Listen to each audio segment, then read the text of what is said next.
Bonsoir tout le monde, bienvenue à notre épisode 2 du podcast Le pouls de la physio. Moi, c'est François. Moi, c'est Mélodie. Et on est en ce moment au Cégep Montmorency à Laval, à la clinique école. Pourquoi? Parce qu'on parle aujourd'hui de la place des TFIS et de leur importance en physio. Pour nous, ce qui est vraiment important, c'est l'avancement de la physiothérapie. Et aujourd'hui, on a vraiment eu 2 personnes ultra passionnées et motivantes qui nous ont montré comment les TFIS pouvaient, briser des plafonds de verre, mais aussi le rôle au niveau de l'accessibilité des soins et la pertinence des soins des TFIS pour l'avancement de notre profession. Donc, on a eu la chance d'avoir Sarah Morin avec nous, qui est entrepreneur et TFIS, ainsi que... On a aussi Mélanie Perron, qui est entrepreneur, qui est aussi TFIS et qui est aussi sur le conseil d'administration de l'Association québécoise de physiothérapie. Et on a aussi parlé de l'attrition en physio chez les TFIS, qui reste pas longtemps dans la physio sur le marché et de l'impact que ça a sur notre profession, la physiothérapie, par le manque de main-d'œuvre, puis le fait que ces gens-là s'en vont dans d'autres domaines. Alors, on voudrait garder nos professionnels, autant les TFIS que les physios, en physio, et on parle de l'impact du départ des TFIS de la profession. Mais là, on ne vous dira pas toutes les punches. Il faut nous écouter et... On se souhaite bonne écoute. Bonne écoute.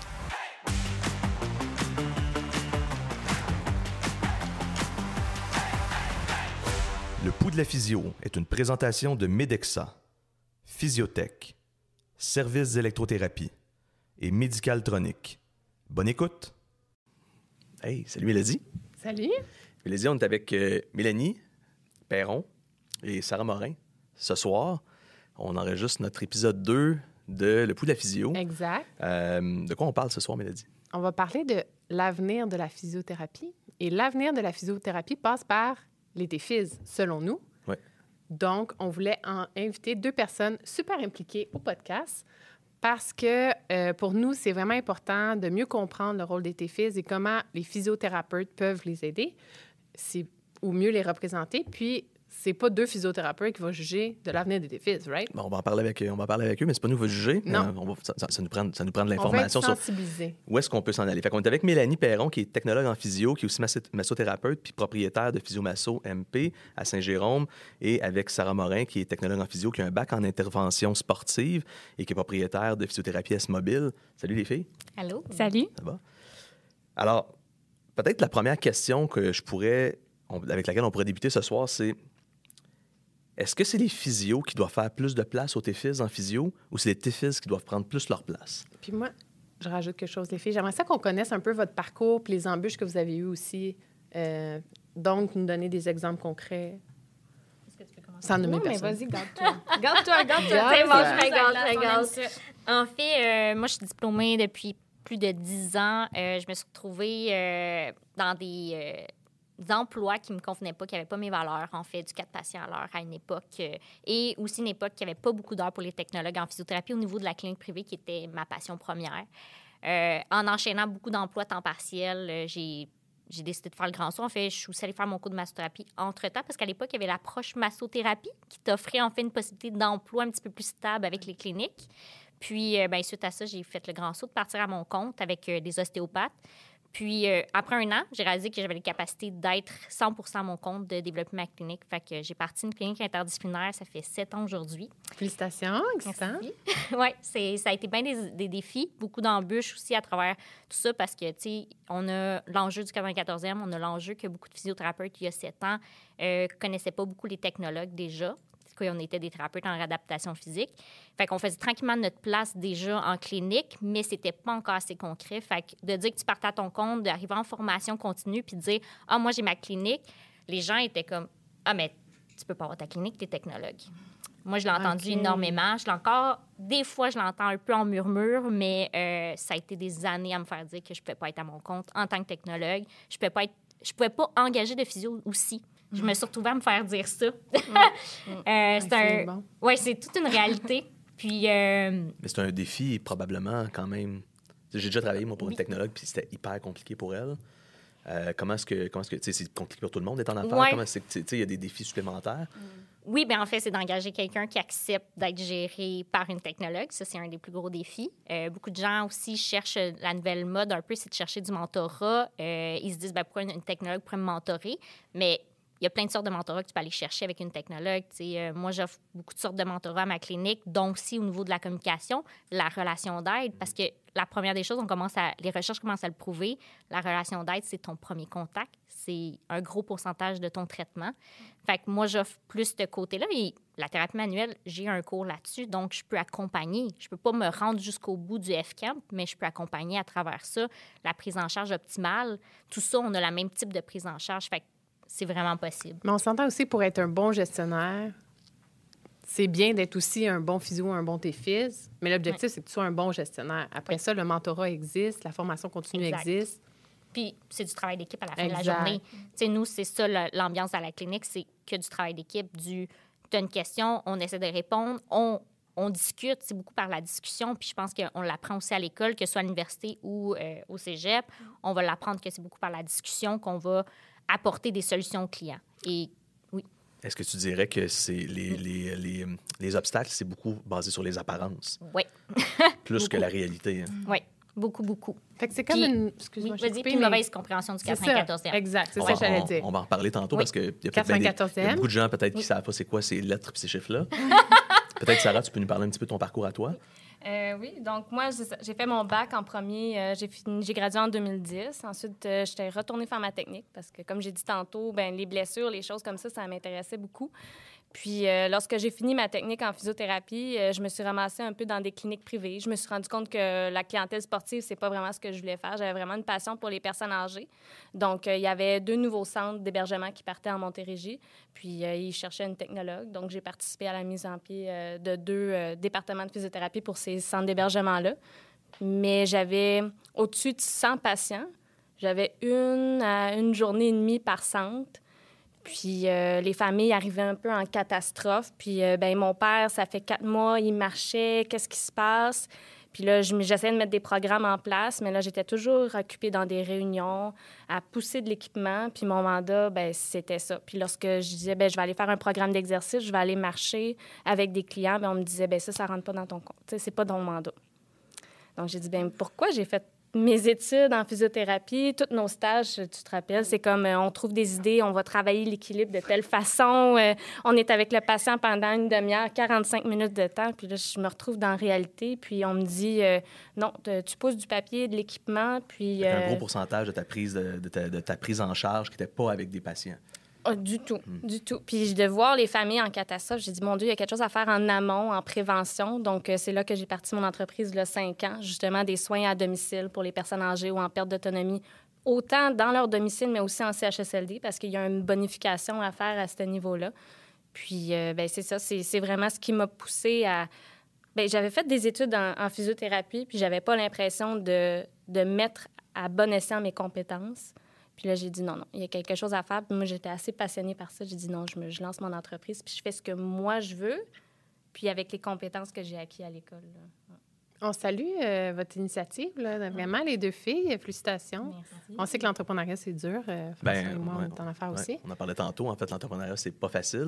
Puis de trouver des gens inspirants en physio, en général, je pense qu'on mériterait d'en avoir plus. Puis c'est le fun de voir des technologues qui ont des projets innovateurs en plus, là, qui se font pas comme dans chacun de votre cas, là, qui se font pas de façon qu'on n'en voit pas partout. Alors, je retourne à ma première question. En fait, peut-être que je pourrais poser ma question autrement. Est-ce qu'il y a une place plus grande que les technologues devraient prendre en physio? Et si oui, c'est à qui de faire cette place-là? Je pense que c'est un travail des 2 bords.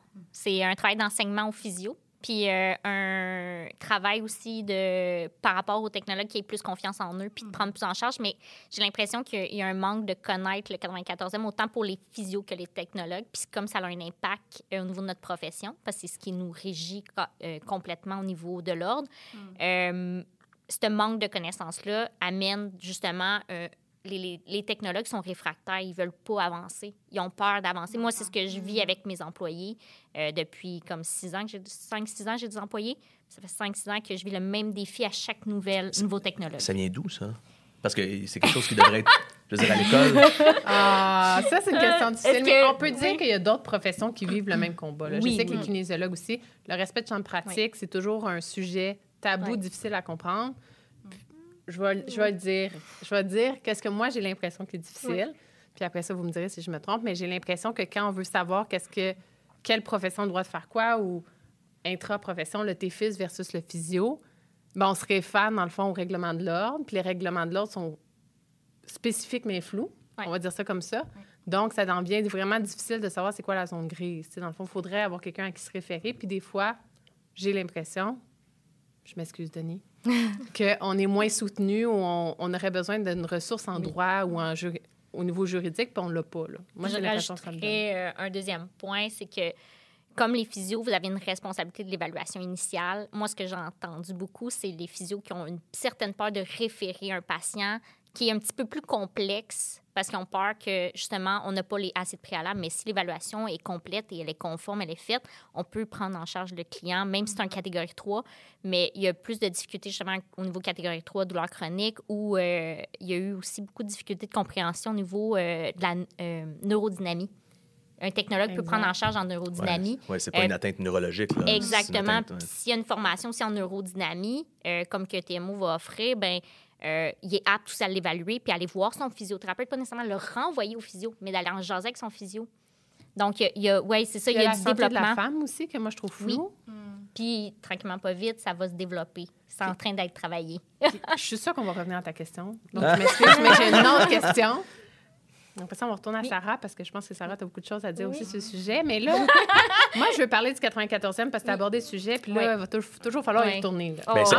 C'est quoi le 94e? On peut-tu l'expliquer?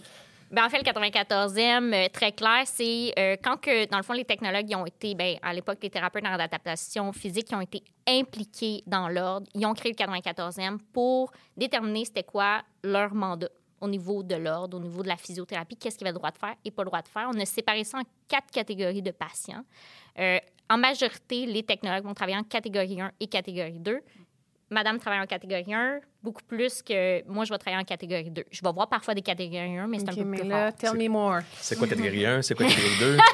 Bien, je vais te laisser catégorie 1. Oui, donc catégorie 1, c'est quelqu'un, justement, qui n'a pas eu une affectation physique comme une blessure, on va dire, puis qui dit « Ah, j'ai mal à l'épaule ». Donc ça, on est plus dans la catégorie 2. Elle va pouvoir vous en glisser un mot tantôt. Catégorie 1, on est plus comme dans la perte d'autonomie ou une maladie chronique connue. À ce moment-là, on a besoin de la prescription médicale et du dossier du client parce qu'on sait que c'est pas quelque chose qui va avoir une affectation qui va être en dents de scie ou quoi que ce soit. Là, la maladie est connue, elle est bien installée. Les choses qui se passent dans le corps de la personne, on appelle ça séquelaire. Donc, c'est vraiment quelque chose qu'on va pouvoir travailler à long terme. Donc, on est sûr que la maladie va progresser comme le Parkinson, oui, mais tout est connu, puis les bases, on est bien sécuritaire avec ça. Là. Donc, on se retrouve en catégorie 1, en perte d'autonomie à cause d'une maladie chronique long terme. Puis là, la prise en charge, ça va être comme de la... Donc, on va pouvoir... Maintien d'autonomie, prévention. Oui, c'est ça, maintien d'autonomie, prévention. Si la personne a eu des faiblesses musculaires parce qu'elle a été plus inactive ou elle a moins marché. Donc, on va pouvoir adresser ces faiblesses musculaires-là. Donc, on va pouvoir vraiment, avec le diagnostic médical non limité aux symptômes du médecin et tout le dossier, on va pouvoir nous-mêmes faire la liste de problèmes, nous-mêmes mettre les objectifs et le plan de traitement en place sans problème à ce moment-là. Puis, s'il arrive quelque chose, justement, s'il y aurait une chute avec une douleur, là, on tomberait en catégorie 2 et là, on aurait besoin de l'évaluation de la physiothérapeute. Je me rappelle de mes cours. Fait que c'est un changement de la condition. Exactement. Donc là, on réfère. Okay, Exactement. Un changement de condition, tu réfères. J'étais quand même un peu bonne élève. Parce que c'est vraiment ça, souvent. Puis je rajouterais, en fait, c'est que la catégorie 1, je pense que c'est là où le technologue a vraiment le plus d'autonomie. Puis qu'il a moins besoin du physiothérapeute. Oui, exact. Ce qui est cool, il travaille vraiment conjointement avec le médecin. C'est des requêtes ou les infirmières, si je me trompe. Moi, à l'époque, en stage, je travaillais avec les infirmières. Oui, bien, souvent, ça dépend dans quel milieu qu'on est. Oui. Parce que, dans le fond, les pertes d'autonomie, on en a autant à domicile, résidence privée, semi-autonome et CHSLD. Donc, CHSLD, souvent, on est vraiment dans les catégories 1. Donc, on a accès au dossier directement. Alors, on va souvent travailler avec l'infirmière parce que le médecin n'est pas toujours sur place, là, effectivement. Fait que c'est quand même un coup. Oui, c'est beaucoup plus facile et beaucoup moins stressant.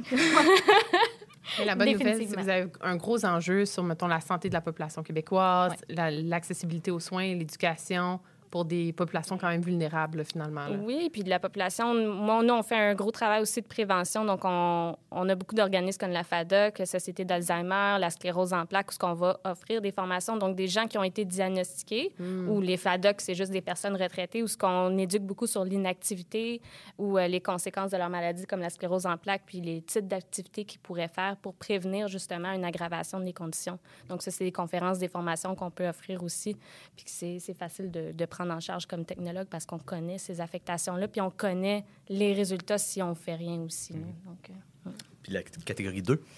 La catégorie 2, la fameuse catégorie 2. En fait, c'est tout le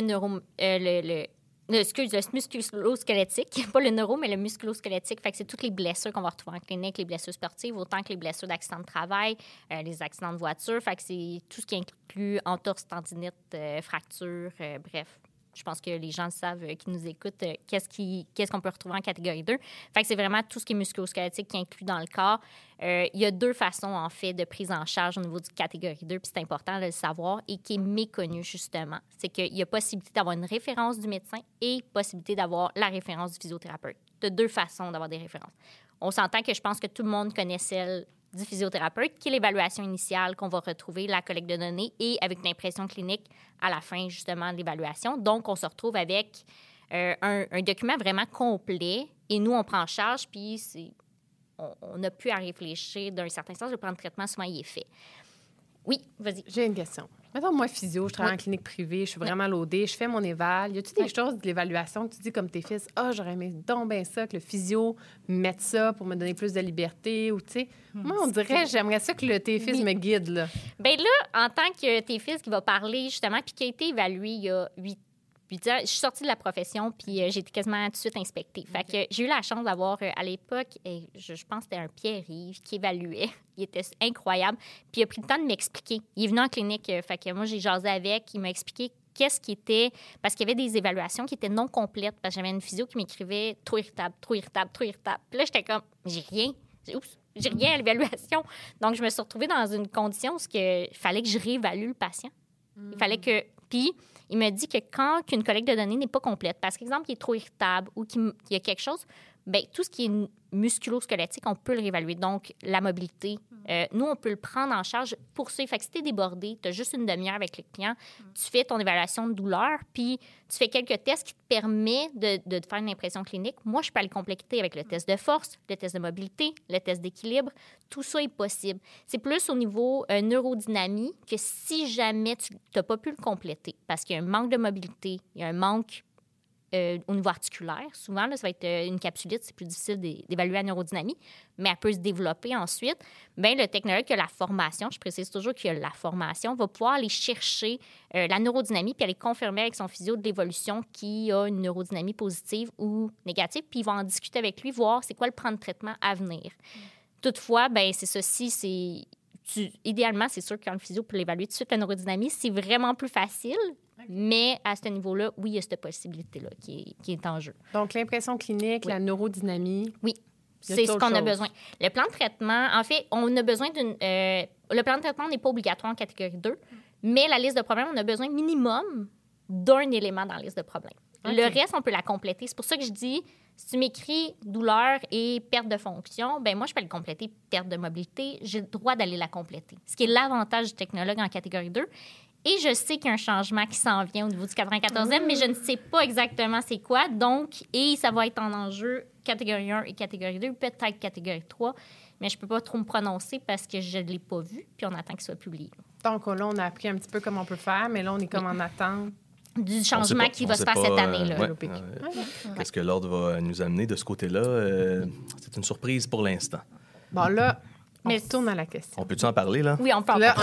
Parce que c'est ça l'objectif, c'était de parler des TFIS puis de leur place en physio.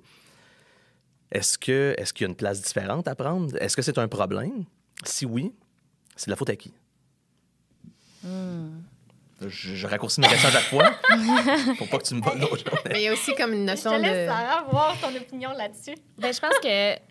un peu comme qu'on disait tantôt, je pense que ça doit venir des deux côtés. Je pense qu'il y a une crainte des côtés des TFIS parce que je pense qu'eux autres aussi, on le disait tantôt, je pense qu'il y a une méconnaissance, une mécompréhension de qu'est-ce qu'ils peuvent faire.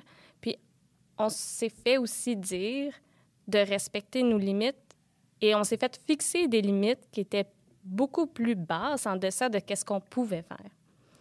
Donc, je pense que d'un côté, on doit laisser de la place au TEFIS sur le marché, aussi en éducation, mais c'est au TEFIS aussi de commencer à pousser les barrières puis dire non, c'est ça que je suis capable de faire, puis de prendre leur place dans tous les milieux, autant au profil gériatrique, profil orthopédique, il y en a qui sont dans les hôpitaux aussi. Donc, c'est à nous aussi de pousser, puis tant qu'on ne poussera pas, il n'y a rien qui va avancer. Ça prend des filles comme Sarah puis moi pour pousser. Mais là, on Non, veut c'est des blague, exemples. Mais Oui. tu n'y arrives pas. Mais, non, mais c'est Ben, ça. c'est On va en pour ça prendre qu'on plus, vous a là, on invité va- quand même. Ouais, là, c'est tu sais. Mais on va en prendre plus des filles qui poussent. Puis je sais que vous avez déjà poussé certains plafonds de verre plus haut. Mais est-ce que vous avez des exemples où vous dites j'aimerais donc bien que les physios fassent, j'aimerais donc bien que les TEFIS fassent? Ou le marché, carrément. Tu sais. Il y a Ouais. des exemples au niveau sur le marché. Ouais. Ou l'université, le cégep, la QP, la vie. Regarde. Ben, je te laisse aller parce que j'ai. Mais non, trop mais t'as l'air d'affaires. parti Ben, sur une quelque chose. chose, fait que Non, ça va non, peut-être me partir. Une chose, la chose, nomme une Mais chose. c'est quelque chose. Moi, je veux là, quelque chose qui te poigne au fond du cœur. Là. Ben, c'est sûr que, tu sais, moi, je trouve difficile de comme, me retrouver ces marchés, puis surtout au niveau formation, en fait. OK. D'arriver en formation, puis qu'il y a plein de formations qui sont barrées au TEFIS, puis que c'est du pratico-pratique. Je me souviens, à l'époque, je voulais faire certaines formations de fasciathérapie. Là, ils ont ouvert, je pense, en fait, aux Ouais. technologues, mais à l'époque, ils étaient fermés. Puis j'avais des portes, là, énormes. J'allais faire la formation de Blaise. Je me suis fait dire, mais qu'est-ce que tu fais là comme technologue? J'étais comme, ben, j'ai le droit d'être là. Pourtant, il y a des podiatres. Là. Oui, c'est ça. Il y parce que avait c'est deux des médecins, podiatres, puis Blaise, il aime Ou bien des, les podiatres. ou des orthésistes. Mais c'est ça, je me suis retrouvée que, Jupon tu dépasse. sais, on a des limites. On se fait mettre des limites en formation et il n'est pas supposé en avoir de Mais il y a une limites. notion du respect de champ de pratique. Oui. Ça, moi, je trouve ça vraiment important. Puis je connais quand même la formation continue à cause de mon entreprise. Puis Ouais. c'est important de comprendre les champs de pratique, mais en tout cas, dans mes valeurs à moi, c'est important de donner la liberté aux personnes de respecter leur champ de pratique. Ben non, mais c'est parce que, Mélanie, tantôt, tu disais, la neurodynamie, si on a fait la formation, mais ça, c'est pas juste les technologues, là, c'est n'importe qui. Les physios aussi, si on n'a pas fait la formation, ils ne sont pas habilités à faire, mais ils ont le droit de le faire. C'est ça qui Oui, est ils ont le droit différent, c'est d'évaluer. qu'eux, ils n'ont pas le droit. Mais Non, c'est- pas oui, le mais droit. non, tu parles de neurodynamie, mais moi, je te parle de n'importe quelle autre formation que j'ai pas vue à l'université. Si je suis pas habilité à exercer dans un champ Exemple, de la pratique, santé de la femme. ben, tu sais, en plus, je ne ferais pas de plancher pelvien, puis j'en ferais pas parce que j'ai pas la formation, surtout, tu sais, dans le sens où, non, mais s'il arrivait quoi que ce soit, Ouais. je me ferais blâmer parce que j'ai pas fait de Exact. formation en ça, même si quelqu'un me l'a Oui. montré sur le coin d'une table, tu sais. Définitivement. Mais c'est un peu la même chose. Mais tu sais, dans le fond, dans l'accessibilité, quand vous respectez votre champ de pratique, On est supposé être correct. exact, fait que ça vient la même chose. Dans tous Mais- les cas, on a un code de déontologie, donc, tu Oui, sais, mais c'est aussi la liberté du professionnel d'être au fait de son champ de pratique. Puis ça, je trouve que c'est un bon exemple. Là, vous savez clairement votre limite. Fait que même si je vous mettais dans un cours de... Quel exemple je pourrais donner? Ben, moi, j'ai fait le vestibulaire pour les technologues. Je sais pas si tu l'as fait. Ben, j'ai des employés qui l'ont fait. OK. On l'a envoyé faire. Mais tu sais, tu dis connaître notre champ de pratique. Moi, avant que j'aille mon entreprise, je le connaissais pas comme il faut. OK. Puis il a fallu que Intéressant. je pousse la limite et qu'on me dise Voici. tu Ah, sais, OK. là, on est dans une zone grise, là. Puis quand tu es dans cette zone grise-là, comme tes fils, parce que je pense qu'il y a beaucoup de tes fils qui vont devoir surmonter ça, c'est quoi ton meilleur conseil? Poser plus de questions à l'OPPQ? Non. Excusez, non.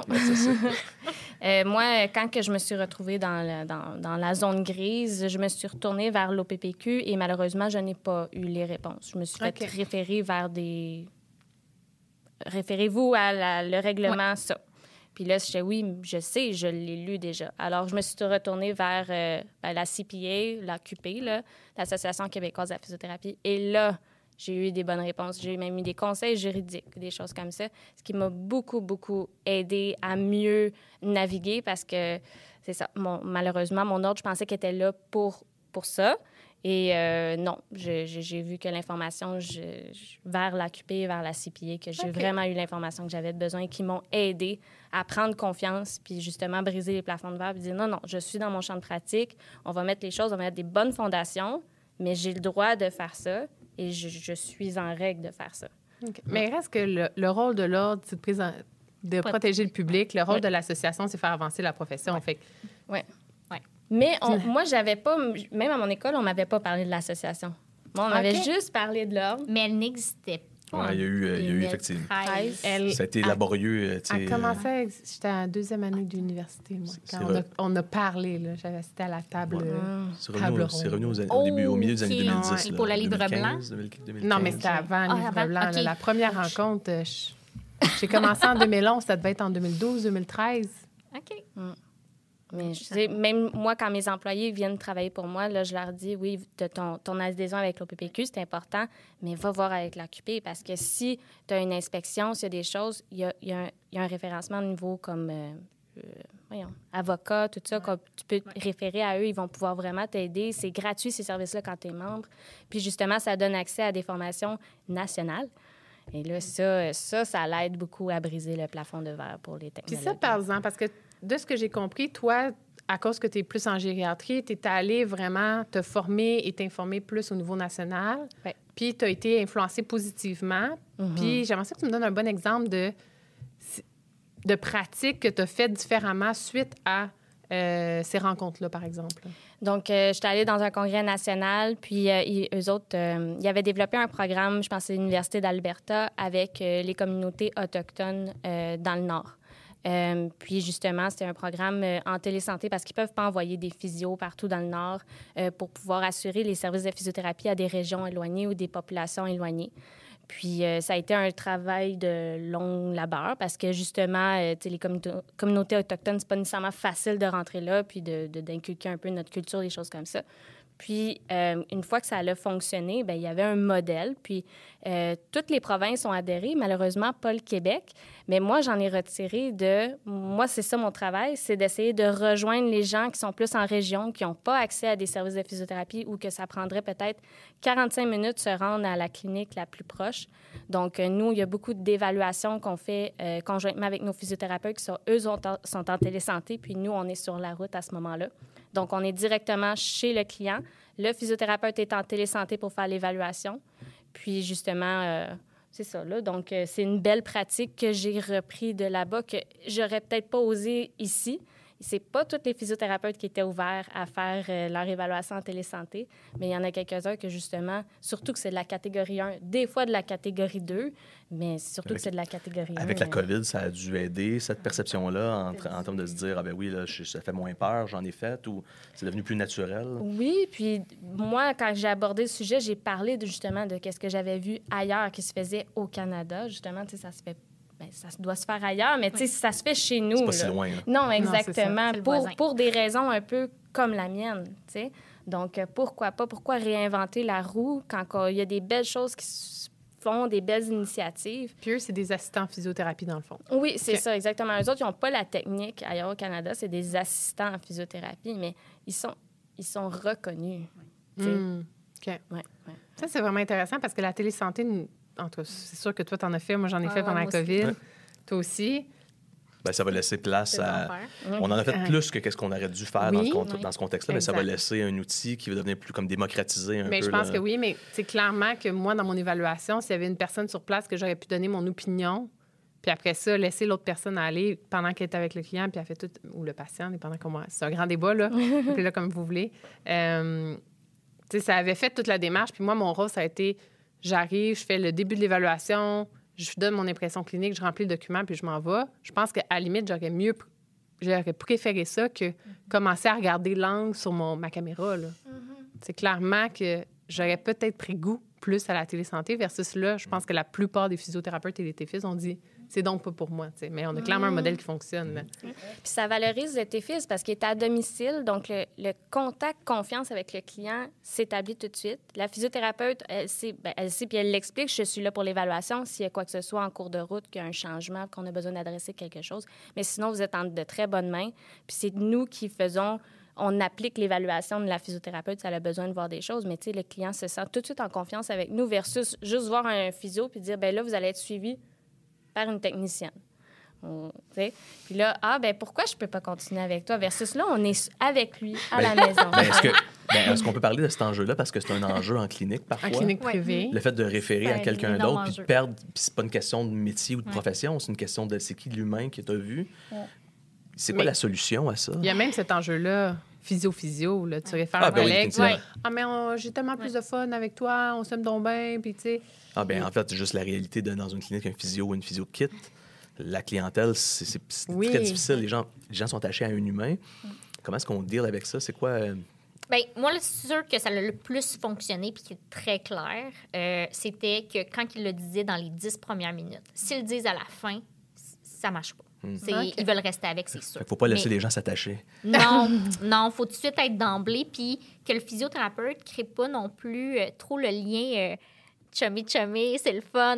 Tu sais, plus une certaine, tu sais, que le physio garde une certaine, pas froideur, mais comme un petit peu plus de professionnalisme, parce que des fois, on a tendance à être comme, créer un lien, justement, mais d'essayer de moins créer un lien de la part du physiothérapeute, comme ça, c'est la transition est plus facile, puis c'est de rassurer aussi, beaucoup le rassurer, ils sont super compétents, nos thérapeutes, tu sais, de faire confiance, en fait, à vos technologues. Oui. T'sais, première des choses, c'est faites confiance à vos technologues, puis le transfert se fait beaucoup plus aisément, parce que moi, j'en fais de la clientèle privée depuis 7 ans. Fait que j'ai eu cet enjeu-là fréquemment, mais en même temps, comme j'ai juste des physios temps partiel, ben ça l'aide à la transition parce qu'ils n'ont pas de disponibilité de toute façon. C'est pas avant 3 semaines, tu vas le voir. Mais je pense que c'est aussi de... Tu sais, moi, pour moi, si je réfère, puis peut-être tu vas me corriger, mais si je réfère à un TFIS ou un physio, la raison pourquoi je vais référer à X versus Y ou à, je sais pas moi, Samuel versus Kevin ou versus Marjorie, c'est vraiment parce que ben Kevin il est bon dans telle affaire, puis Étienne il est bon dans telle affaire. Quand tu dis Puis- telle affaire, tu parles d'une technique ou d'une approche. Ben là, quand même, Non, mais oui. c'est ça, non, mais c'est ça que tu veux dire? Oui, oui. Mais parce qu'en fait, les gens... Parfois, c'est une question de personnalité. Ben, c'est ça, Ah, les mais patients... des les- fois, je vais faire ça aussi. C'est Je vais bien plus basé référer. sur, Ben, en fait, je fais les deux. Maintenant que tu en parles. Non, mais Des fois, je vais te dire, ben, t'as 2 choix de professionnels de la santé. Elle a une approche plus douce, nanana. Lui, il est vraiment motivant, plus proactif, mais tu sais, il est plus direct dans son approche. Qu'est-ce que tu préfères, toi? Ou des fois, je vais te dire, exemple, ben, elle vient juste de finir telle formation sur l'épaule. Lui, il est spécialisé en course à pied. Fait que je justifie la référence envers une expertise que moi, j'ai pas nécessairement, tu sais. Fait que peut-être qu'il y a ça aussi, tu sais, quand tu réfères à tes fils, en tout cas, moi, pour moi, c'est comme connaître ton monde avec qui tu travailles. Fait que si tu les connais, tu sais dans quoi ils sont bons. Mais on vient de parler de formation, là, quelques minutes. Tu sais, dans le fond, il faut que les TFIS puissent faire ces formations-là pour qu'on puisse dire « Ah, ben, va voir telle Ben là- personne parce que... » Y a-tu vraiment un plafond de verre encore dans la formation continue à ce jour pour les TFIS? Oui. Puis c'est quoi exactement? Ben en fait, là, le périnéal et pelvien, c'en est un en ce moment. Parce qu'on ne peut pas faire de voie interne, puis on ne pourra jamais, mais on pourrait s'en aller vers le pelvien, fait que la rééducation pelvienne, qui est déjà d'une certaine façon un peu accessible parce qu'on a des formations, genre au niveau renforcement du plancher pelvien, on sait déjà comment faire ça, de l'expliquer, de l'éduquer, mais ça serait pertinent que justement, que quand c'est des cas au niveau périnéal et pelvien, qu'il y ait une chance que quand le physio est débordé en périnéal, ben, qu'il envoie en pelvien au technologue qui est formé. Comme ça désengorgerait la personne qui est en périnéal et pelvien, parce que je pense que, je sais que tu en as à ta clinique, ils sont débordés. Il y a des listes d'attente. Moi, j'entends beaucoup. Hey, j'ai 2-3 semaines avant mon rendez-vous. Donc, si on désengorgerait que les technologues puissent faire le pelvien, bien, ça désengorge parce que souvent, c'est des programmes d'exercice, des supervisions d'exercice Beaucoup plus. d'éducation aussi Oui. en santé de la femme. là, c'est énorme à quel Exact. point les... En tout cas, ça, c'est un autre débat. Là, faut pas... Ouais, mais les technologues ont la capacité, justement, sont des bons éducateurs parce que c'est ce qu'on Oui, fait. exact. Fait que pourquoi pas les utiliser comme éducateurs? C'est OK. d'aller chercher toutes les forces du technologue. T'sais, on le parle, catégorie 1, c'est une éducation. Fait que pourquoi pas le maximiser, le technologue? Parce qu'en fait, il y a une histoire de maximiser notre champ de pratique. En ce moment, il est zéro maximisé. On est encore à la base de ce que le technologue peut faire. Une des choses qu'on entend parler beaucoup en physio, puis qui semble être même un problème en physio pour les physiothérapeutes, c'est l'avancement de carrière. Comment est-ce qu'on juge l'avancement de carrière chez les TFIS? En fait, on parle probablement d'un plafond, même pas de verre, là, de béton à ce moment-là. Est-ce que comment les TFIS peuvent avancer dans leur carrière? Puis, en fait, parallèlement à ça, là, on sait que les fond, à date, ils se Oui. sont lancés en affaires. Ben exactement, ça a été comme une solution, j'imagine, là, Oui. pour aller créer ton propre Ouais. avancement de carrière. Parce que, dans le fond, on dit tout ça en sachant que les TFIS restent membres de l'OPPQ en moyenne 3 ans. Donc, ça voudrait dire là, que si tu gradues du cégep, là, après avoir fait, mettons, ton secondaire puis ta technique, un après l'autre, 21 ans, à 24-25 ans, tu as déjà changé de carrière, tu as changé de profession. C'est pourquoi tu t'es formé. Bon, c'est... Alors, C'est un deuil aussi, tu sais, dans le sens de faire le deuil de la formation que tu as faite. Tu sais, c'est difficile. Je pense Ben, pas Ouais. Vas-y. Ben non, je veux dire, dans le fond, il faudrait quasiment qu'on parle à des gens qui sont...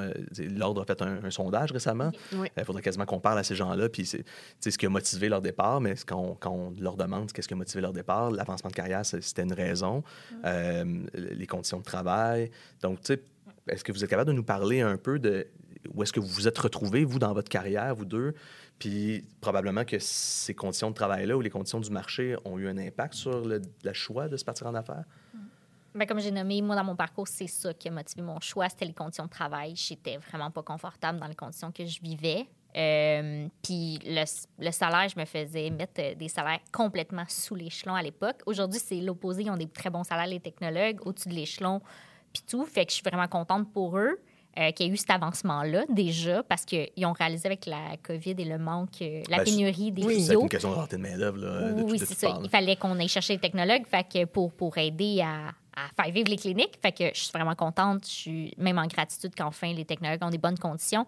Mais tu sais, à une époque où il y avait du 4 patients à l'heure, puis salaire, j'ai entendu dire que ça existe encore. C'est très peu, mais ça existe encore. Fait que c'est pas des conditions le fun. Le côté éducation, on peut même pas le faire. Ce qui est notre dada, justement, ce qu'on aime le plus, c'est éduquer. Ben on n'avait pas la chance en 15 minutes. Moi, sincèrement, j'étais pas confortable. Fait que je me suis retrouvée à faire... Je fais quoi? Est-ce que je pars à mon compte? Puis même au début, je l'ai fait en massothérapie, mon premier départ à mon compte, parce que c'était une première rentrée. Puis après, j'ai engagé des physiothérapeutes pour faire mes évaluations initiales. Puis j'ai choisi mes conditions de travail, en fait, parce que je voulais maximiser mon temps avec mes clients. Puis, tu sais, c'est une des valeurs de l'entreprise, c'est justement de personnaliser chaque réadaptation et maximiser le temps avec eux. Et non me retrouver pressée, essayer de remplir mon dossier, ne pas être confortable, dans le fond, avec le fait que je fais payer un client pour un service qui est dérisoire, qui est même pas approprié à son besoin. As-tu l'impression que, justement, c'est ça qui amène des fois peut-être des mauvais mots pour la physiothérapie, une mauvaise réputation? Définitivement. C'est vraiment comme... Puis là, on parle beaucoup de CNSST, là, quand tu parles de 15 minutes, 20 minutes. Oui. Mais il y a eu des privés. Moi, j'ai entendu parler... oui. Okay. 20 minutes en privé. Bien, c'est qu'il y a des endroits où ça fonctionne comme ça pour tout le monde. Oui, c'est ça. Ça ne change rien. Évidemment, c'est sûr qu'il y a une réalité de paiement. Là. Oui. Les tiers payeurs comme la CNSST, on n'a pas beaucoup de lousse avec ça. Là. C'est le prix, puis c'est le prix. Mais les prix se sont améliorés avec les années, tu sais. On est quand même encore à peu près à la moitié de ce qu'on facture au privé. Mais c'est correct de faire des demi-heures, justement, à ce niveau-là, mais consacrer la demi-heure avec le client. Moi, je trouve que c'est important. Est-ce que... Vas-y. Pourquoi est-ce que... Puis en fait, peut-être Sarah aussi, là... Tu sais, la différence entre quelqu'un qui va quitter la profession puis quelqu'un comme vous autres qui va se partir en affaires, et où cette différence-là? C'est une question d'avoir des crans pour se rendre là? Ou est-ce que ça vous est passé par la tête de quitter? Non, mais ça vous est passé par la tête de quitter... L'entrepreneuriat? De quitter la physio. Non, c'est ça. Non, je sais. La physiothérapie, non. Puis là, je vais nous amener sur un autre sujet, d'aller chercher mon baccalauréat en physiothérapie. Oui, pour me donner la latitude, puis finalement, c'est plate à dire, un peu plus de valorisation pour le travail que je fais. Surtout que je venais d'un bac, je me suis dit, bon, ben j'ai un bac, j'ai une technique, je vais faire un pont direct au bac maîtrise en physiothérapie et ça n'a pas marché comme ça. Fait qu'on voulait en parler, justement, puis quand on parle d'avancement de carrière pour les TFIS qui voudraient rentrer à l'université puis aller faire leur physio, c'est une forme d'avancement de carrière. Ouais. Comment ça se fait que c'est si compliqué? Je pense que c'est une question politique. Système scolaire, là. Oui, système scolaire. Comment c'est monté notre système scolaire? T'sais, moi, ce que je trouve difficile, c'est que de voir les infirmières qui font des deck back. J'ai beaucoup d'amis qui l'ont fait, le deck back. J'ai même une amie qui a une facilité d'aller même au bac à l'infirmerie, beaucoup plus que d'aller faire son bac en physio. Fait qu'elle est partie en infirmerie. Elle est infirmière aux urgences avec son bac. Puis elle est bien heureuse. Elle est très bien payée aussi. Fait que la vie est belle. Puis elle s'est retrouvée avec ça, cet enjeu-là. Elle a dit, ben là, tant qu'à avoir pas d'avancement dans ma pratique, elle est en CHSLD, puis elle a décidé de partir. Mais parce que c'est un autre exemple de profession. Tu sais, il n'y en a pas mille des professions qui existent au DEC, qui existent à la technique, puis qui existent à l'université. Et nous, on en fait partie. Tu sais, pourquoi ne pas rendre ça plus facile? Parce qu'en fait, un des enjeux qu'on a aussi, dans le contexte où il y a des TFIS qui veulent aller faire leur bac maîtrise en physio, premièrement, est-ce que c'est plus compliqué parce que c'est rendu une maîtrise maintenant, même si, dans le fond, c'est le même nombre, c'est plus de crédits, mais c'est la même formation. Dans tous les cas, les TFIS, quand ils graduent puis ils veulent s'en aller en physio puis ils réussissent pas, ils s'en vont où? Puis ceux ceux qui réussissent pas à rentrer, ou ceux qui sont sur le marché puis qui n'ont pas des bonnes conditions, qu'est-ce qu'ils font? Ben, vas-y. Ben, moi, je donne un exemple simple là, de notre système scolaire. Là. J'ai été à ma dernière année de technique à Garneau. Donc, il me reste mes stages. Oui. Puis, ma conjointe, elle déménage dans mon coin à Granby. Fait que j'ai dit, ben, je vais aller finir à Sherbrooke. Ah, oui. OK. Alors, je demande un transfert et on me dit qu'il faut que je recommence ma technique. Oui. Alors, ça c'est la base du système scolaire. Je suis une dernière année thérapeute en réadaptation physique. Il me reste mes stages, peut-être 2 cours. Puis on me dit que d'une école à l'autre, dans une même province, je dois recommencer mon cours au complet. Alors qu'il y a des pénuries en ce moment. Oui. Dans le fond, on recherche toujours des employés. Ouais. On se demande toujours si les milieux, puis là, c'est une question que je pose, est-ce que les milieux de formation, les milieux d'enseignement prennent en considération la réalité terrain?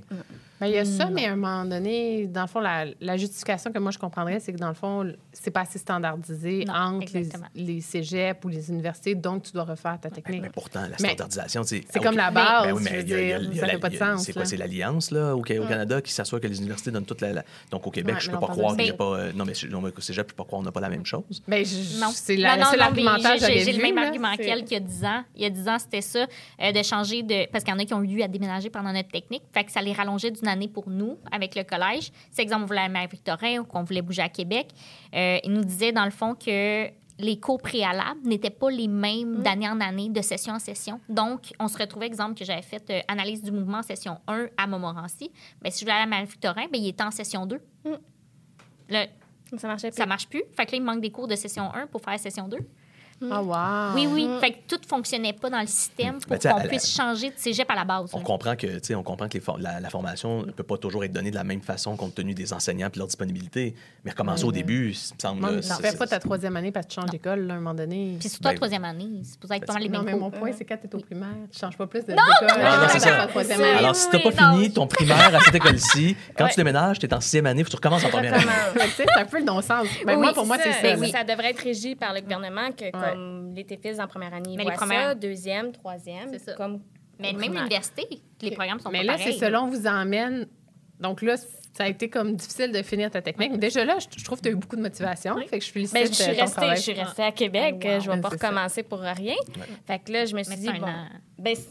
Ben, non, mais ouais, c'est ça. C'est 1 an par moi-même, mais c'est correct. Je suis une grande fille. On gère.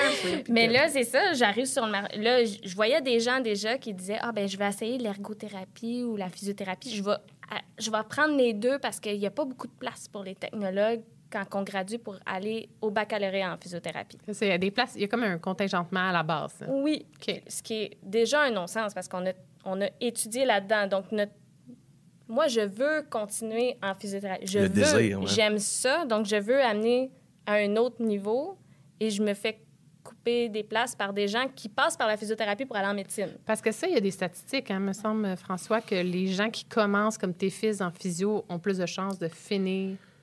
Ben en fait, oui, j'ai pas de stats, j'ai pas de chiffres en tant que tel, mais ceux que je connais, OK. j'ai connais, ont commencé puis ont fini. Ouais. Effectivement, je pense que les universités pourraient probablement nous le sortir, là, ce chiffre-là. Quand je parle à des finissants ou à des étudiants qui sont actuellement dans les diplômes, ben en fait, quand il y a des départs en cours, l'attrition en cours de diplôme en physio à l'université, c'est jamais les TFIS.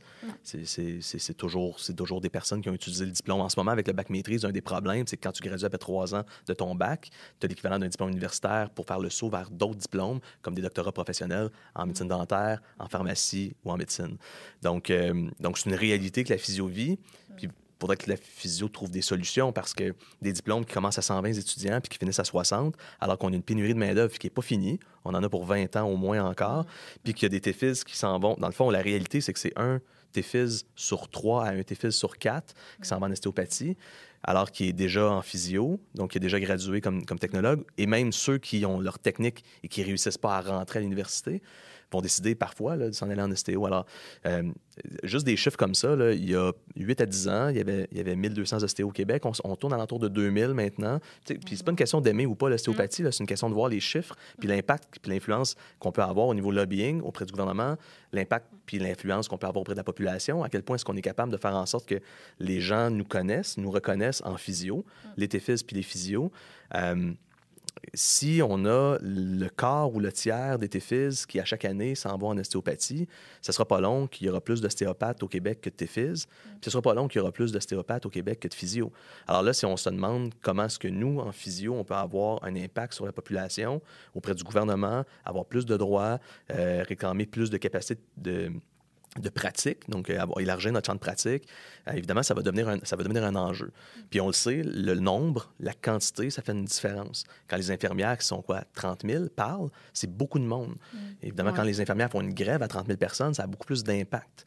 Le nombre, les CA, les CPA, puis les CMA, puis les CGA, ils ont fusionné, entre autres pour ça, parce qu'à la quantité qu'ils sont, évidemment, le nombre fait un impact. Alors, tu sais, il faut quand même qu'on se pose la question sur comment ça se fait qu'on n'est pas capable d'amener les étudiants qui rentrent en physio à finir leur diplôme. Pendant ce temps-là, tu as des TFIS qui ont gradué, puis qu'on est sûr qu'ils vont probablement finir. On n'est même pas capable de les accepter au début du programme ou en cours de programme, ou de faciliter un pont pour le fait que ces gens-là vont être utiles à la population dans tous les cas, tu sais. Plus que de quitter, en tout cas. Oui. Un des seuls ponts directs que moi, j'ai vu, puis c'est ma professeure qui m'avait approché en fin d'année, 3e année, parce qu'elle savait que j'avais fait un bac. Elle dit, va-t'en à l'Université d'Ottawa, tu vas faire une année de mise à niveau, direct à maîtrise, et tu sors de là avec ton... Oui, moi, c'est ce qu'on m'avait aussi parlé. Il faut aller au Canada anglais, ouais, c'est ça. Ouais. Mais si tu es bilingue, comme, ou que tu es relativement, parce que l'Ottawa aussi, je pense qu'ils font une adaptation de la première année, tu peux te permettre d'être francophone parce que c'est le pont qui. Bien, Ottawa, c'est un programme francophone, donc à la physio. Ils te demandent un certain niveau d'anglais parce que quand tu fais des stages, tu vas te retrouver dans un milieu qui peut être anglophone. Mais effectivement, en fait, ce que la maîtrise unique au 2e cycle peut permettre, c'est ça. C'est qu'en fait, c'est qu'à l'université, dans le reste du Canada, il n'y a pas de cégep.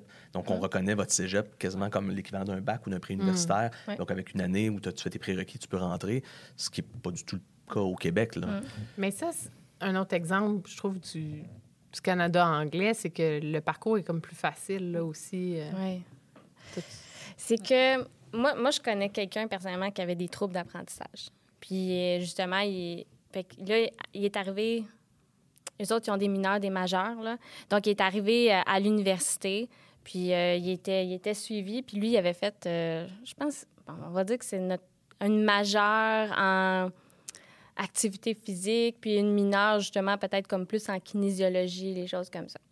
Fait que, puis des troubles d'apprentissage, il y a de la misère à l'école. Ils passent en université, puis là, après ça, ils disent, OK, bon, bien, maintenant, tu es comme rendu à ton master's degree, tu veux aller dans quoi? Fait que là, il y avait le choix. Tu vas aller en éducation, en physiothérapie. Puis là, toutes les portes étaient ouvertes. Là, il me parlait, puis j'ai dit, mais t'as des problèmes à l'école. Nous, là, du moment que t'as des problèmes à l'école, là, tout à coup, là, les portes te ferment là, au nez.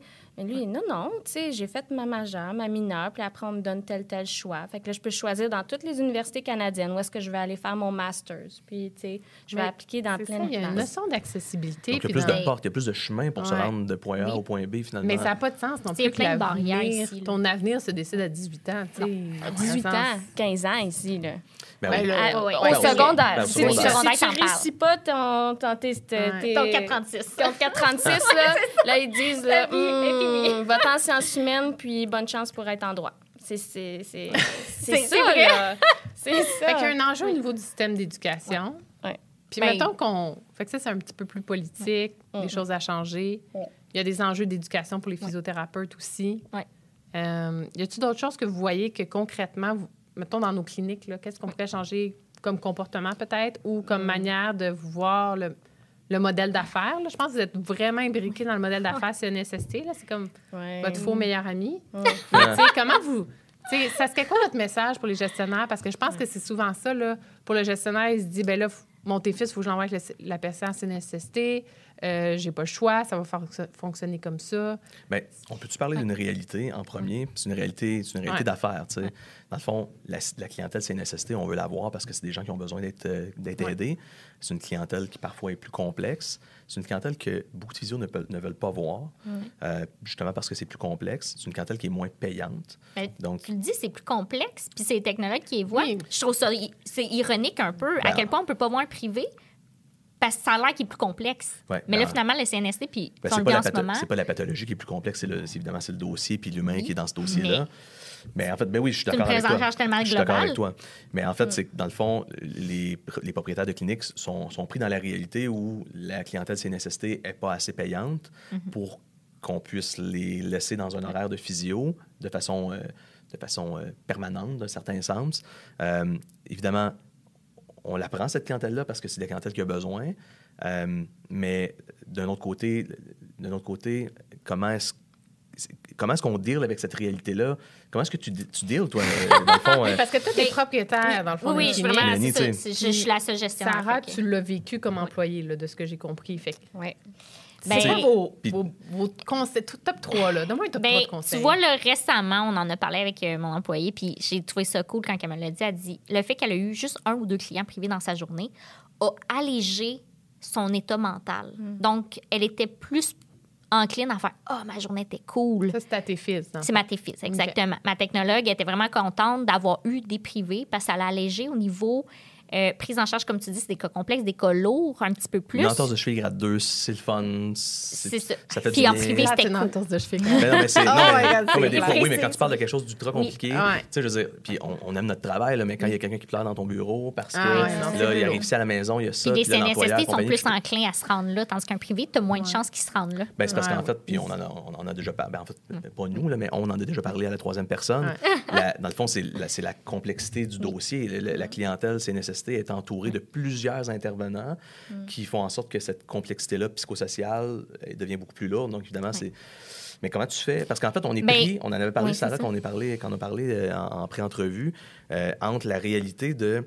Bien, la CNSST ne paye pas assez, donc c'est pas assez payant, donc comment je veux pas perdre de l'argent. Donc là, dans le fond, je trouve un employé qui me coûte moins cher pour voir cette clientèle-là. Mais dans le fond, tant aussi longtemps qu'on continue à faire ça, il n'y a rien qui va changer. Non. Puis tu vas perdre des technologues. Exactement. Puis là, dans le fond, on se retrouve avec des technologues qui sont sur le marché du travail juste 3 ans. Alors, et où le... Tu sais qu'en gestion, en plus, qu'un changement d'employé, c'est 6 mois de perte, parce que c'est 3 mois qui n'est pas bien. Puis 3 mois. Moi, j'ai entendu de 1 an de coaching. salaire, moi. Fait que... Ben, regarde, moi, c'était 6 mois ce que j'avais lu avec la formation Rockefeller. Puis c'était vraiment intéressant parce qu'il disait vraiment 3 mois parce qu'il est découragé pendant 3 mois, il est pas enclin au travail, il n'est pas motivé au travail. Puis l'autre, il faut que tu le formes pendant 3 mois minimum. Puis ça, c'est bien le minimum. Ah oui, c'est minimum. Ça dépend s'il sort d'école, ça dépend de bien des contextes. Puis, ben, est-ce que ta garantie de clientèle est là? Fait que t'es mieux quasiment d'entretenir puis de rendre heureux le technologue qui est super compétent que t'as là. Peu importe l'employé, là. Je veux Peu juste le importe. dire. Oui, là, mais ça- même le physio, oui. Même le physio, Non, mais là, tous on tes parle employés. en particulier Mais de c'est parce ça, mais- qu'on parle, tu sais, technologues Oui, oui, qui 100% n'en d'accord. ont pas d'avancement au travail. Fait que d'apporter, d'avoir du privé, moi, mes technologues, ils ont toujours apprécié que j'apporte un privé parce qu'ils se sentaient, hey, elle me fait assez confiance pour que je prenne en charge un privé. Mais qui est un non-sens. Qui est un là. non-sens, là, ouais, c'est Je veux Parce dire, que pour moi... c'est big pour eux, là. Pour moi, c'est... En tout cas, c'est peut-être comme ça que je pense, mais pour moi, c'est encore là une notion d'expertise. Oui. Moi, j'en fais pas de santé de la femme. C'est ça. Si toi, tu es capable de me faire une belle prescription d'exercice en externe, puis tu respectes ton champ de pratique, là, je pense que oui. Oui. Ben, si j'en fais pas, puis toi, t'en fais, Go. je veux dire... Puis, fait que, dans le fond, il y aurait comme d'ajouter du privé pour Oui. les TFIS. Pour alléger leur horaire. Alléger l'état mental de complexité des cas. OK, fait que ça, puis... Mais là, ces gens-là, là, les personnes qui sont sur la CNSST, c'est quoi vos conseils? C'est-tu de référer peut-être plus vite en kinésiologie? C'est un exemple oui, de pratique ouais. que vous... Ben moi, je trouve que pour avoir vécu un peu la clinique où ce que justement les gens s'y pendent dans le temps CSST, là, mais c'était la vache à lait. Oui. C'est celle-là encore. Sarah, c'est celle qui dit, vraiment. Ouais. Mais ben, non, j'osais mais... pas. Mais je pensais que tu allais Et- dire en plus. mais les gens ils commencent premièrement 5 fois par semaine. Et moi, à un moment donné, tu sais, Loin, là, on est rendu à 3, là. mais c'était comme ça dans le temps. Puis Ouais. là, Si tu connais des médecins, ils vont te le prescrire 5 fois semaine, ce sera pas un problème, tu sais. Sérieux? Ah ben, je veux dire, il y a des cliniques, dans des polycliniques avec les médecins à côté. Des fois, la clinique appartient aux médecins. En fait, Ouais. les cliniques qui facturent le plus sur la CNSST à Montréal, écoute, il y a quelques années, c'est des chiffres Les gens veulent venir. c'est les chiffres d'il y a quelques années, c'est 8 cliniques sur 10 qui étaient des propriétés de médecins. Alors là, quand la CNSST dit qu'on surfacture, ben, dans le fond, le médecin, lui, il se fait sa prescription en physio puis il marque 5 fois. Je veux dire, il se fait sa prescription à lui-même. C'est une réalité, ça, là, ça existe sur le marché. Donc, tu sais, quelqu'un qui se ramasse dans ce contexte-là finit par subir ça. Même si la CNSST met des freins à 3 fois sans la prescription du médecin, il y a 8 cliniques sur 10. Mais on s'entend, par exemple, qu'il y a un jugement de thérapeute. Là, Moi, comme thérapeute, je peux te dire, je juge que ça devrait être 3 Oui, fois c'est semaine. ça. mais Puis tu as le droit, en tant que technologue, d'avoir le jugement. pour l'avoir tu le vois. jugement, puis j'ai dit, ben on va descendre à 3 fois semaine, ça n'a pas d'allure. je me suis fait taper sur les doigts par ma gestionnaire qui a dit on descend pas de 5 à 3 fois, on commence 5 à 4. Puis là, on attend. Fait que dans le fond, c'est un confort, mais tu sais, moi, je trouve que ça, c'est un super bon exemple de comment donner vraiment une mauvaise figure à la physiothérapie, autant pour les patients / clients, autant pour La CNSST, c'est l'opinion là. qu'ils ont de ce qu'on fait, là. Entre autres, à cause de ça. Et aujourd'hui, c'est encore compliqué de négocier avec eux parce que c'est l'impression qu'ils ont qu'on est juste une dépense, qu'on roule sur du cash à rouler de cette façon-là, tu sais. Ce qui n'est pas le cas partout, évidemment, qui n'est pas le cas chez la plupart des physiotechnologues. Il y a une réalité là, en termes de propriété de clinique de physio. Mais tu sais, c'est ça, c'est comme un catch-22. Là, on est pris dans une roue où est-ce que cette roue-là peut être freinée à dire, bien, en fait, il faudrait que les TFIS puissent faire plus de formation parce qu'on voudrait leur référer des patients pour leurs compétences. Il faudrait que les TFIS puissent voir moins de clientèle CNSST. Il ne faut pas juste envoyer ces clients-là parce que c'est payé moins cher la CNSST. Pour ça, il faut que tu vides ta clinique de tes clients patients CNSST. Là. Pour moi, c'est ça qui est important. Vide-la ta clinique. Puis en aisant moins, puis ton chiffre d'affaires va augmenter. Effectivement. C'est peut-être moi qui comprends mal les maths, là, mais d'après moi, c'est ça là, l'histoire. Ben, c'est qu'en fait... que si tu gardes ton caseload CNSST... Qui paye moins cher. Versus aller chercher du privé. Mais ça veut dire faire des efforts. C'est ça la différence aussi. C'est faire des efforts marketing pour être connu et reconnu pour qu'est-ce qu'on fait. Et on est victime de ça en physio. On a des listes d'attente. Dans certaines cliniques. Okay, avec la COVID, ça a été plus difficile. Le micron a été un peu raide cette année. Ça a encore des conséquences. Si on oublie cette parenthèse-là de quelques mois, mais il reste que fut un temps, il y a 6 mois, il y avait des listes d'attente dans la plupart des cliniques. Puis là, dans le fond, tu as un caseload de CNSST que tu roules à 4 fois semaine. Dans le fond, qui ne progresse pas, qu'il faudrait peut-être que tu réfères, alors que tu pourrais réduire ton ratio CNSST puis augmenter ton privé, donc en donner à des TFIS. Puis là, mettons qu'on parle d'argent, bien là, tu fais beaucoup plus d'argent à référer un privé à un CNSST. Ton ratio est énorme. Référer un privé à ta technologue qui te coûte moins cher. Oui, fait que tu fais plus de profit sur ton privé. Elle est là. Moi, j'ai compris ça. Je suis d'accord. Mais c'est ça. Mais je pense que dans la tête de la plupart des gestionnaires, premièrement, ça prend un effort. Donc, il faut changer une façon de faire. Puis on en avait parlé aussi, Sarah. C'est une façon de faire qui est comme ça. Et tu sais, je le vis aussi, là, c'est pas facile de se dire, OK, mais comment est-ce qu'on va faire pour... Il faut que j'engage plus de physio, ou comment est-ce qu'on réorganise ça? Il y a comme une réalité qui est difficile à briser en termes de ça a toujours été comme ça qu'on faisait ça. Oui, vous le savez, mais on a toujours fait ça comme ça va être correct. Mais on est quand même... On s'entend que les physiothérapeutes sont une population jeune, considérant le taux d'attrition. Oui, parce qu'on disait 3 ans chez les technologues, tantôt, c'est 7 ans chez les physios. Tu sais, je veux dire, si tu restes 10 ans dans ta profession, entre guillemets, t'es encore jeune. Puis là, c'est comme ça qu'on faisait ça. Mais tu préfères à quoi, là? T'es vieux, 10 ans en physio. Oui, t'es vieux. T'es début trentaine. On est des vieilles. Oui, c'est ça. Ça fait 15 ans que je pratique, moi. Moi, j'ai doublé le temps sur le marché du travail en physio, imaginez. Mais c'est ça, j'ai fait un peu comme vous autres, puis toi aussi, évidemment, on a d'autres projets. Je pense que c'est aussi, si on sort même juste des TFIS, c'est une responsabilité qu'on a en physio. Entre autres, moi, c'est une responsabilité que je me donne comme gestionnaire de motiver les gens à avoir une croissance professionnelle et personnelle, à pas juste voir des patients 35 heures semaine. T'sais, ça n'existera plus des gens qui vont vouloir avoir des patients 35 heures semaine pendant 30 ans. Là. Mais tu as plus de chances, les TFIS aient la motivation de voir les patients 35 heures semaine parce qu'ils ont la passion intrinsèque. Beaucoup plus le physio à un moment donné que je pense. Ben, c'est une des raisons que le pont pourrait être pertinent pour eux. En termes de proportion, j'ai l'impression que... On va dire ça comme ça. Oui. Ouais. Alors, d'autres idées? Comment est-ce qu'on rappe ça? Là? Ce serait quoi la phrase clé là, à retenir pour le marché de la physio? J'ai entendu qu'il y a une notion de formation. Moi, je pensais pas que c'était autant une problématique, j'avoue. Bien, ça l'est moins qu'avant. Ça l'est définitivement moins parce qu'il y a des physios extraordinaires qui ont pris en charge de créer des formations adaptées pour les technologues, dont TMO, qui est thérapie manuelle. Il y a aussi l'AQP qui a la thérapie manuelle qu'ils ont créée à côté avec Alexandre Bourseau. Fait que ça s'en vient, mais c'est... Puis Vestibulaire qui vient de sortir l'année passée, justement, encore Alexandre, qui a décidé de prendre en charge le projet, mais il faut que les physios prennent en charge ce projet-là. Tu sais, justement, les experts, les recherchistes dans ce domaine-là qui créent une formation en lien avec le 94e, donc basé sur le 94e pour donner du jeu aux technologues. Fait que je pense qu'il y a ça qui est triste, mais les physios il y en a qu'il faut qu'ils sortent aussi des sentiers battus puis créent de la formation.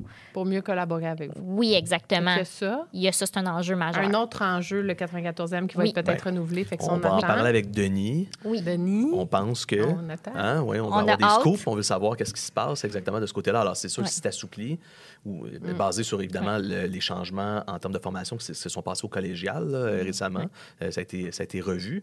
Alors, je ne peux pas croire que ça a été revu dans un collège, ça a été revu partout. Alors, il devrait avoir une meilleure uniformité, normalement, qui expliquerait, tu sais, peut-être une amélioration de la mobilité, là, éventuellement, Puis un peut-être. mot de la fin pour les TFIS.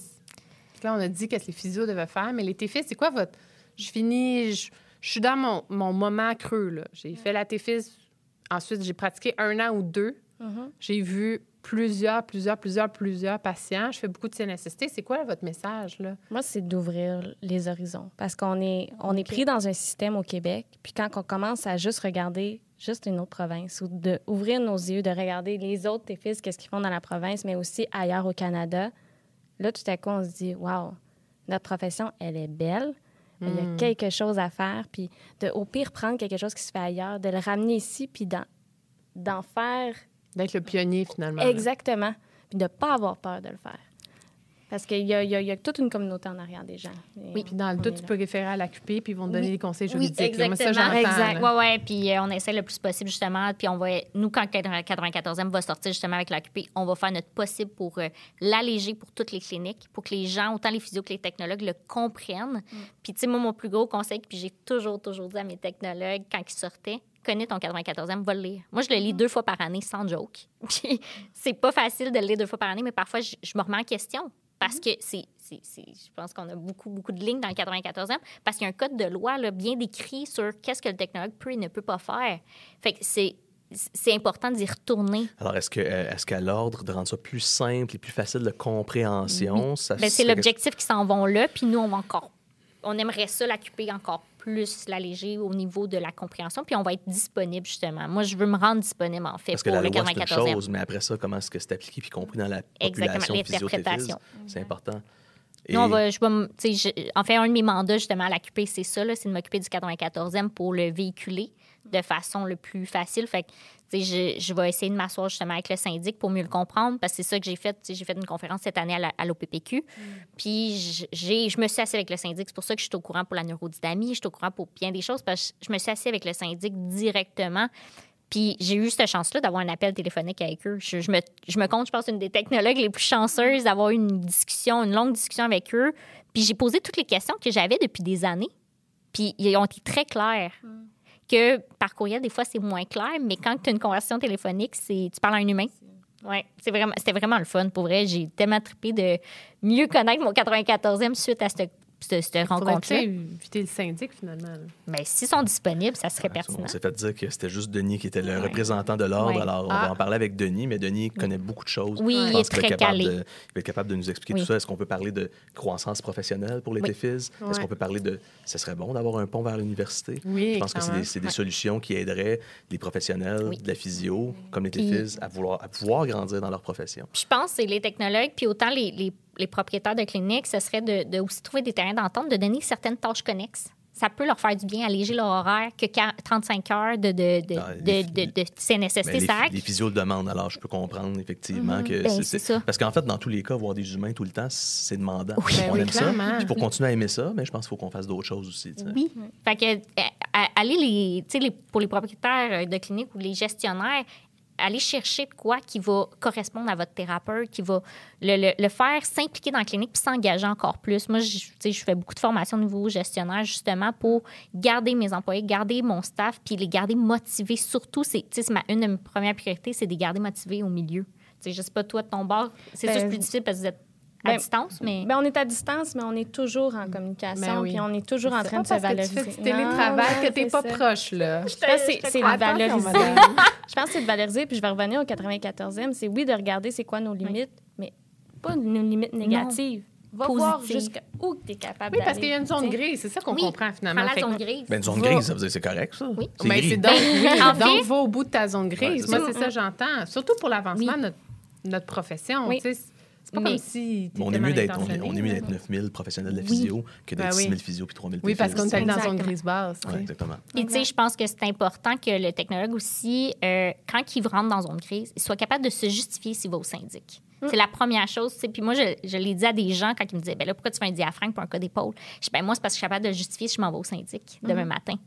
Parce que je suis capable de dire que le diaphragme, il y a des attaches qui amènent, puis c'est thoracique, c'est comme... Puis ton Mais pour ça, épaule... faut que tu fasses de la formation. Oui, Voilà, mais va ça chercher la convient. formation Faut qui qu'il y ait t'amène vraiment de plus loin. l'éducation, Qu'on ait la de la formation visibilité. continue. Là. Ouais. Puis d'aller chercher des Exact. bonnes formations concrètes. Tu sais, comme je vais faire un petit bypass sur Guilla, mais je trouve ça le fun parce que c'est du concret. Tu arrives avec des outils. Puis il y a d'autres. T'as pas supposé être une pub. Ce Non, par je sais. podcast exemple. n'est pas commandité. Il y a Ce pas de pub, podcast je n'est pas m'excuse. commandité. C'est vraiment pas Ben, commandité. on a des bons commanditaires. Il est Oui. commandité. Oui, Il mais n'est pas commandité par biais. c'est d'aller pardon. voir plus loin les formations continues qu'il y a. Ouais. Il y en a plein de physios qui donnent des formations externes à l'OPPQ. Oui. Qui sont tellement pertinentes puis sont beaucoup pratico-pratiques. Comme toi, tu es allé au Canada puis je t'admire. Je trouve ça Oui. cool que tu l'aies fait. Tu as osé, tu as brisé une barrière justement que j'avais même pas osé. Puis je pense qu'il y a très peu de technologues qui ont osé. Prochaine fois. Ouais, on est Mais rendu ça, là. c'est On devrait, non, mais je veux dire, on devrait oui. prendre cet exemple-là, la Oui. physio au Québec Oui. au complet. Ouais. là. Oui. Mais c'est aussi d'ouvrir ses œillères parce Ouais. qu'en formation continue aussi, puis je sais qu'on est francophone, mais il y a vraiment d'autres choses qui se font dans d'autres milieux. Puis, tu sais, si tu réponds pas à ta demande, l'OPPQ ne dit pas tu dois seulement te faire former au Québec. Puis, tu peux te faire former au BC, tu peux te faire former en Australie. Tu sais, on sait les meilleurs exemples de best practice. Aux États-Unis, il y a des super bons exemples. L'association américaine est super intéressante aussi. Fait que c'est peut-être ça aussi de dire, ben, si les œillères sont plus serrées au Québec, ouvrez-les ailleurs, puis revenez nous dire comment vous les avez ouvertes. On va améliorer ça. Oui. tu sais. Oui, oui, exactement. vrai.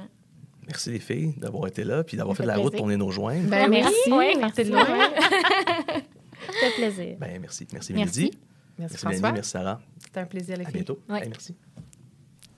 Merci de nous avoir écoutés. Merci, Mélodie, d'avoir été là. Merci à toi, c'est super intéressant. On remercie Sarah et Mélanie d'avoir été parmi nous. On aimerait savoir votre opinion sur qu'est-ce que vous pensez de ce qui a été discuté ce soir. Je pense que c'est important que tout le monde y participe et que tout le monde donne son opinion pour qu'on puisse ensemble faire avancer notre belle profession. Vous pouvez me rejoindre sur les médias sociaux assez facilement si vous me cherchez à Frankie Physio. Et sur Instagram, c'est Mélo Meilleur ou sinon Mélodie Meilleur sur Facebook. Et on adore jaser sur les réseaux sociaux, donc n'hésitez pas à nous écrire. Puis n'hésitez pas à nous écrire sinon dans le groupe Physio et tes fils du Québec. On vous attend. On est toujours content de vous jaser. Merci.